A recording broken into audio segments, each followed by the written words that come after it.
في حاجة جانبية كده ممكن كتير ما يكونش واخد باله منها، وهي قصة إن ممكن يحصل غزو من الروبوتات على البشر. القصة دي أنا عايز أربط ما بينها وما بين حديث عن النبي عليه أفضل الصلاة والسلام، واللي هي خاصة بآخر الزمان أو نهاية آخر الزمان.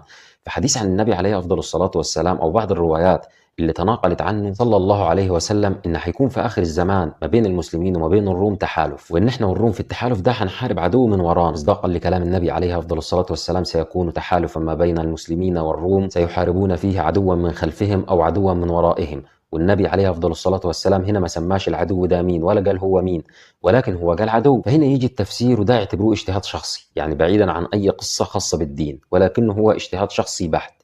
هل ممكن يكون العدو ده هو الروبوتات؟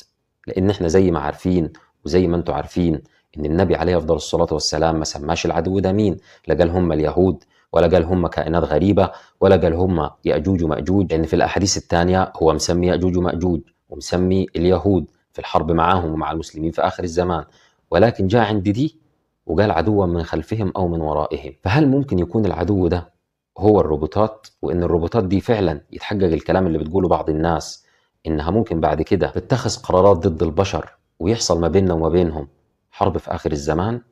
ده كان مجرد سؤال حبيت أطرحه على حضراتكم، وكانت مجرد وجهة نظر حبيت برضو أعرضها على حضراتكم، وتقدروا حضراتكم تشاركوني الرأي فيها وتكتبوا لي في التعليقات. هل ممكن يكون الذكاء الاصطناعي والتكنولوجيا والروبوتات خطيرة فعلا في المستقبل على البشرية، ولا كل الناس اللي طلعت اتكلمت الكلام ده مكبر الموضوع وخلاص؟